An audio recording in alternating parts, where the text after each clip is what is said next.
विद्यार्थी मित्र हो, गणितात प्रामुख्याने संकल्पनांचे आकलन होणे गरजेचे असते. संकल्पना या अमूर्त असतात. गणिताचे अध्ययन ही विद्यार्थी व शिक्षक यांच्यामध्ये होणारी आदान प्रदानाची क्रिया असते. ही क्रिया प्रामुख्याने भाषेच्या माध्यमातून होते. भाषा ही प्रतिकरूप असल्यामुळे अमूर्तच असते. याचा परिणाम होऊन आदान प्रदानाच्या प्रक्रियेमध्ये अडथळा येतो. हे अडथळे कमी होण्यासाठी ज्ञानेंद्रियांना आव्हान करणारी काही संसाधने वापरली तर मदत होते. अशा मदतनीस संसाधनांमध्ये दृक, श्राव्य आणि दृकश्राव्य या प्रकारच्या अध्ययन संसाधनांचा समावेश होतो. शिक्षकाला अध्यापन करताना विविध अध्ययन संसाधने निवडावी लागतात. या अध्ययन संसाधनांपैकी कोणतेही साधन निवडण्याचे स्वातंत्र्य हे शिक्षकाला असते, पण अध्ययन संसाधन निवडत असताना विविध घटकांचा विचार हा शिक्षकाला करावा लागतो. आज आपण अध्ययन संसाधनांची निवड, सिलेक्शन ऑफ लर्निंग रिसोर्सेस याबद्दल माहिती मिळवू.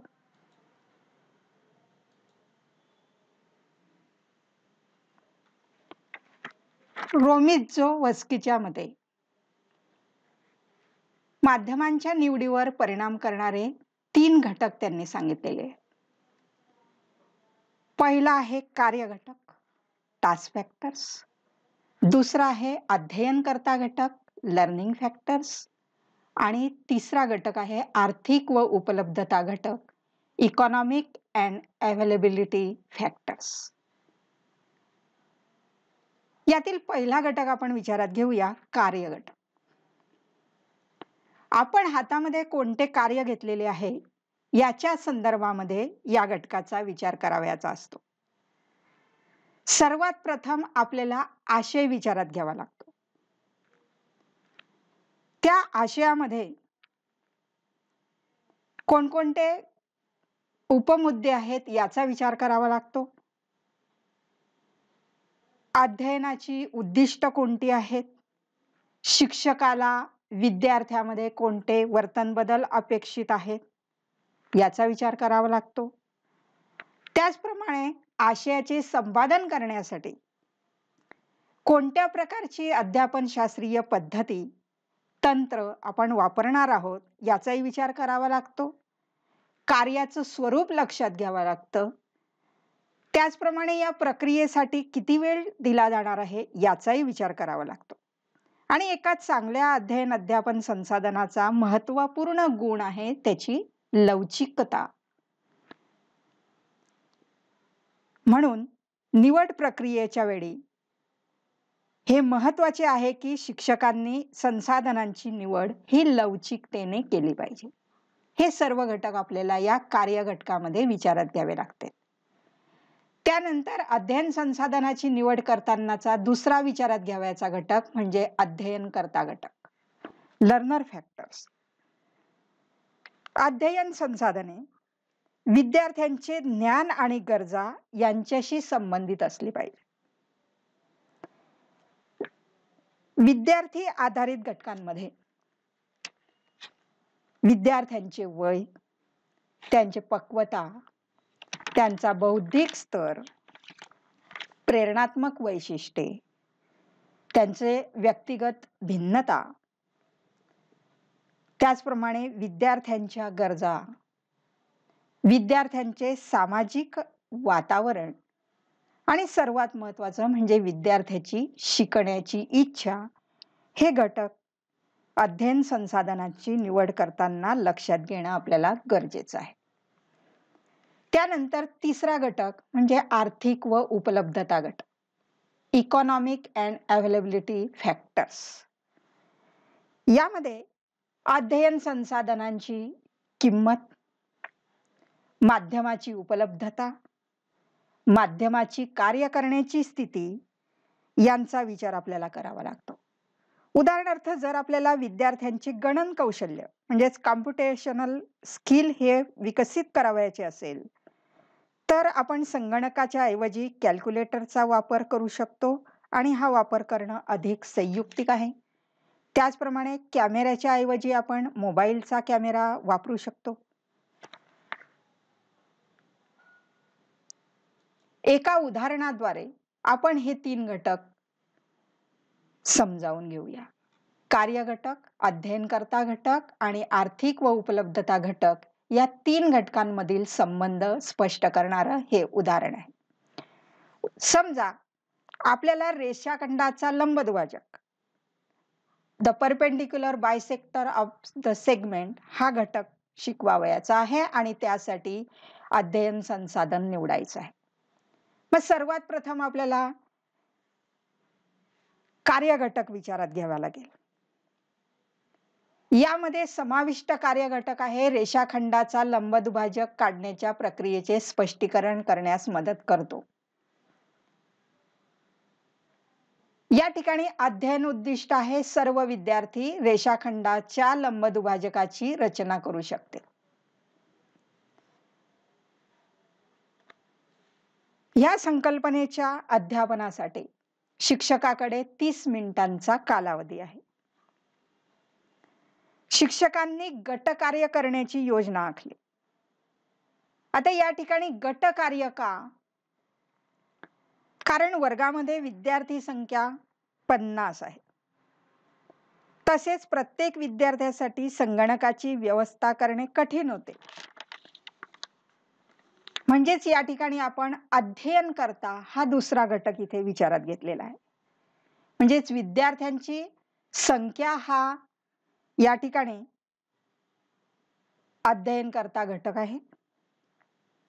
त्यानंतर तिसरा घटक आर्थिक व उपलब्धता घटक. आर्थिक व उपलब्धता आधारित घटक आहे संगणकाचे वितरण. हे संगणक कक्षात सहज उपलब्ध असलेले संगणक व त्यांची कार्य करण्याची स्थिती हा आहे. कारण संगणकाचे वितरण हे संगणकाच्या कार्य करण्याच्या परिस्थितीवर आधारित आहे.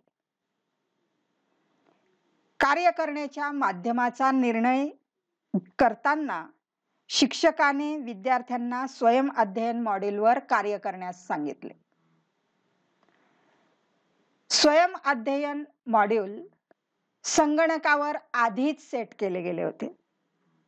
या उदाहरणात आपल्याला असं दिसून येतं की शिक्षकाने कार्य घटक, अध्ययनकर्ता घटक आणि आर्थिक व उपलब्धता घटक या 3ही घटकांचा उपयोग कशा रीतीने केलेला आहे हे या उदाहरणावरून अधिक स्पष्ट होतं.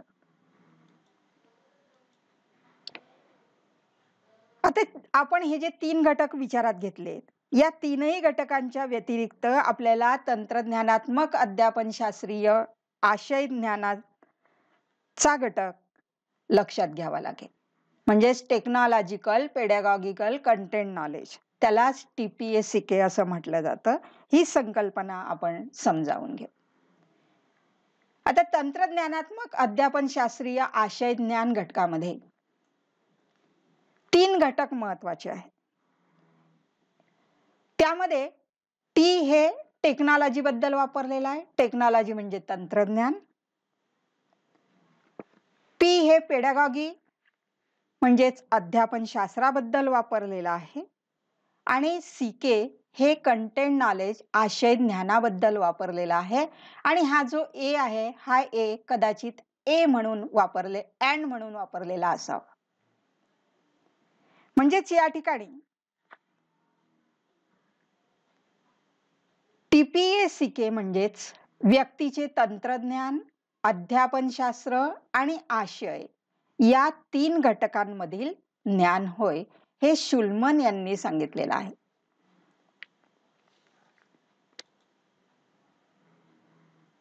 आता तंत्रज्ञानात्मक अध्यापनशास्त्रीय आशय ज्ञान आराखड्याबद्दल आपण माहिती मिळवूया. TPACK आराखडा 2006 मध्ये मिशिगन स्टेट युनिव्हर्सिटीच्या पुण्य मिश्रा आणि मॅथ्यू जे कोहलर यांनी सादर केलेला. The TPACK framework was introduced by Punya Mishra and Matthew J. Kohler of Michigan State University in 2006. त्याद्वारे त्यांनी ज्ञानाचे 3 प्राथमिक प्रकार ओळखलेले आहेत. एक म्हणजे आशय ज्ञान CK, दुसरा आहे अध्यापनशास्त्रीय ज्ञान PK आणि तंत्रज्ञानात्मक ज्ञान TK. TPA-CK ही विशिष्ट तंत्रज्ञानाच्या विश्वसनीय अर्थपूर्ण उपयोजनाचा परिणाम म्हणून विशिष्ट आशय क्षेत्रातील अध्यापन आणि अध्ययन कसे घडतात आणि कसे बदलतात याविषयीची समृद्ध समज आहे. TPA-CK is a rich understanding of how teaching and learning within a specific content area occur and change as a result of authentic meaningful application of appropriate technologies.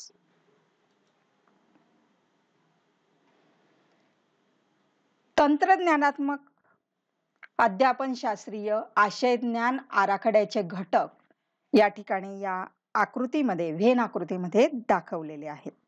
विशेषतः यामध्ये आशयज्ञान CK, अध्यापनशास्त्रीय ज्ञान PK आणि तंत्रज्ञानात्मक ज्ञान TK हे जे 3 प्रमुख ज्ञान घटक दाखवलेले आहेत, हे TPA-CK चे फ्रेमवर्कचा पाया तयार करणारे 3 घटक आहेत. त्यातील पहिला घटक आहे आशय ज्ञान. यामध्ये संकल्पना, सिद्धांत, सिद्धता व पुराव्यांचे ज्ञान, विविध आकृत्यांचे गुणधर्म आणि भौमितिक आकृत्या काढण्याची कौशल्ये याबाबतच्या ज्ञानाचा समावेश होतो. त्यानंतर दुसरं आहे अध्यापनशास्त्रीय ज्ञान PK. विद्यार्थी कसे शिकतात या विषयीचे सखोल ज्ञान, अध्यापनाच्या पद्धती, तंत्रे किंवा कार्यनीती, प्रतिमाने, अध्ययनासंबंधी विविध उपपत्ती, मूल्यमापन पद्धती यांचे ज्ञान यांचा समावेश यामध्ये होतो. त्यानंतर तिसरा घटक आहे तंत्रज्ञानात्मक ज्ञान. यामध्ये पारंपरिक व नवीन तंत्रज्ञानाबद्दलच्या ज्ञानाचा समावेश होतो. तंत्रज्ञानात्मक ज्ञान हे पेन्सिल व कागदासारख्या सोप्या अवस्थेपासून डिजिटल, व्हिडिओ, इंटरॅक्टिव्ह व्हाईटबोर्ड, इंटरनेट यासारख्या गुंतागुंतीच्या आणि अत्याधुनिक विविध तंत्रज्ञानापर्यंतच्या ज्ञानाचा समावेश यामध्ये होत असतो.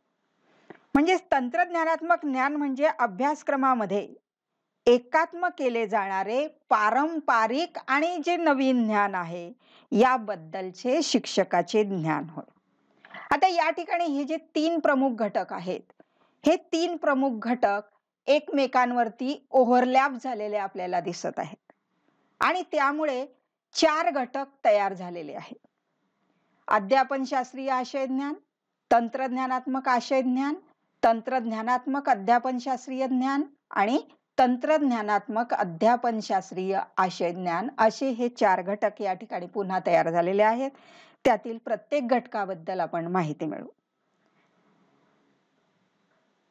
अध्यापनशास्त्रीय आशयज्ञान PCK.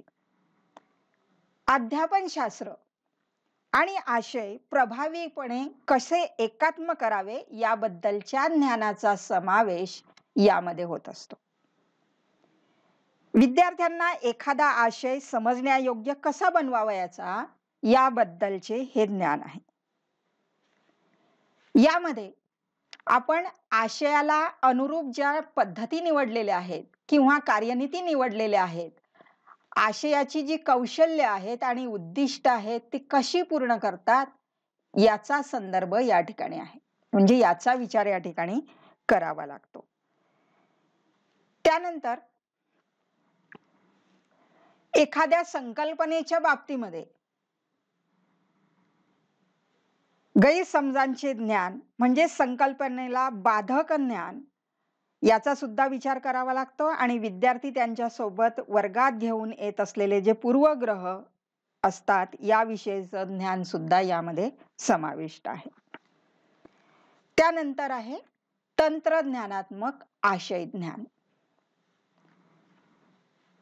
विद्याशाखीय ज्ञानाचा या ठिकाणी परिभाषित केलं जातं.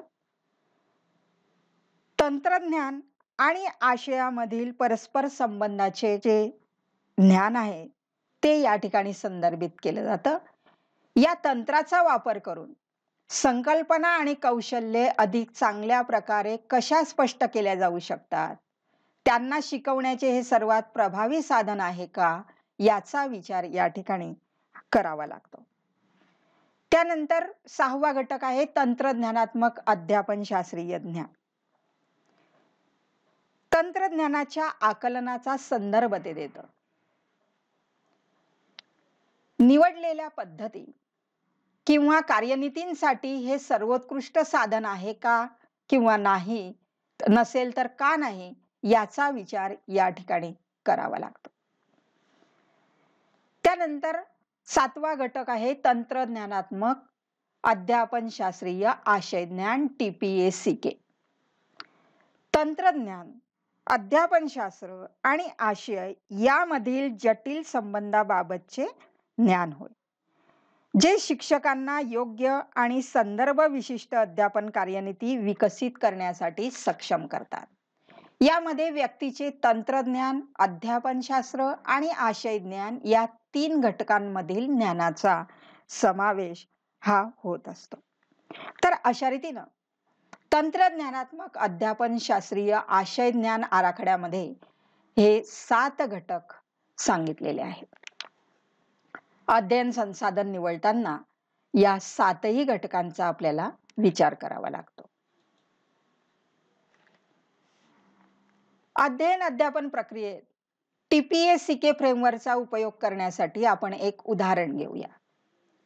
उदाहरणार्थ, त्रिकोणाची संकल्पना आपल्याला इयत्ता 5वीच्या विद्यार्थ्यांना शिकवावयाची आहे आणि त्यासाठी आपल्याला योग्य अध्ययन संसाधन निवडावयाचं आहे. आणि हे योग्य अध्ययन संसाधन कसे निवडावे, त्यासाठी शिकवावयाची संकल्पना आणि TPA-CK फ्रेमवर्क यांचा आंतरसंबंध आपल्याला या ठिकाणी जोडावा लागेल. TPA-CK नुसार शिक्षकाला तंत्रज्ञानाचा समावेश त्याच्या अध्यापनात करण्यासाठी तंत्रज्ञान, अध्यापनशास्त्र आणि आशय या 3 घटकांचे ज्ञान असावे. आता या उदाहरणामध्ये शिक्षकाला TPA-CKचा हा जो पहिला पैलू आहे आशय ज्ञान, याचा विचार करावा लागेल. शिक्षकाचे आशयावर प्रभुत्व असणे आवश्यक आहे, म्हणजे शिक्षकाला या ठिकाणी त्रिकोणाविषयीचे सखोल ज्ञान हे असले पाहिजे. त्यानंतर TPA-CKचा दुसरा पैलू म्हणजे अध्यापनशास्त्रीय ज्ञान. यासाठी आशयाला अनुरूप कोणती अध्यापन पद्धती किंवा तंत्र वापरता येईल, विविध घटक विचारात घेऊन संकल्पना प्राप्ती प्रतिमानाची निवड आपल्याला या ठिकाणी करावी लागणार आहे.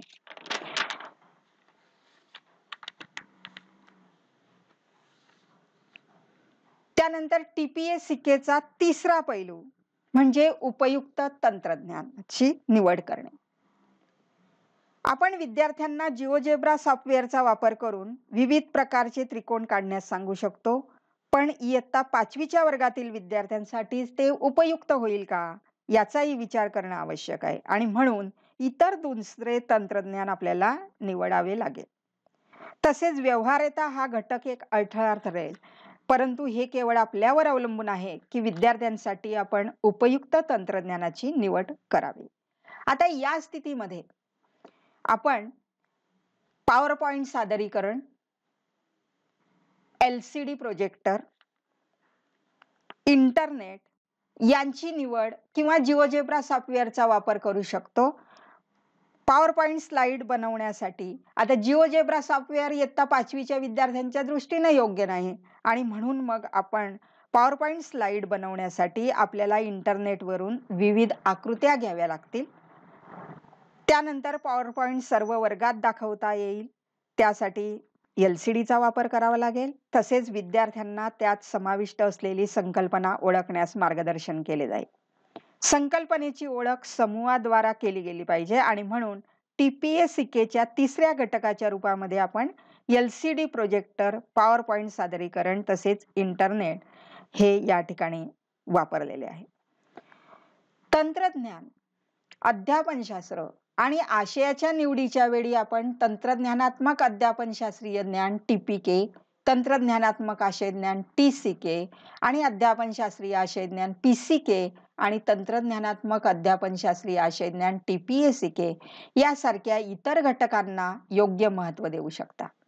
जर आपणास यापैकी कोणत्याही घटकामध्ये कोणत्याही प्रकारची विसंगती आढळून आली तर त्या विशिष्ट संकल्पनेच्या अध्यापनासाठी ते तंत्रज्ञान अनुकूल नाही.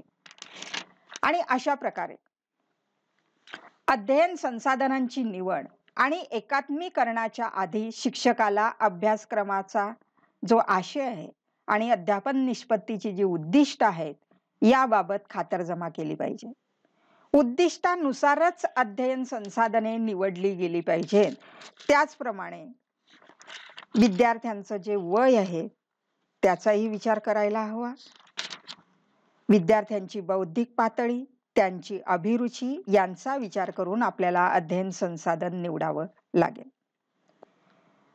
अध्ययन संसाधने हे विवादात्मक नसावेत आणि म्हणून अध्ययन संसाधन हे चांगल्या स्थितीमध्ये असेल असेच निवडावे आणि काळाच्या मागणीनुसार बहुमाध्यम सामग्री म्हणजे मल्टीमीडिया मटेरियल्स, उदाहरणार्थ टीव्ही, कॉम्प्युटर गेम्स, इंटरनेट, श्राव्य सामग्री इत्यादींची निवड आपल्याला करावी लागेल.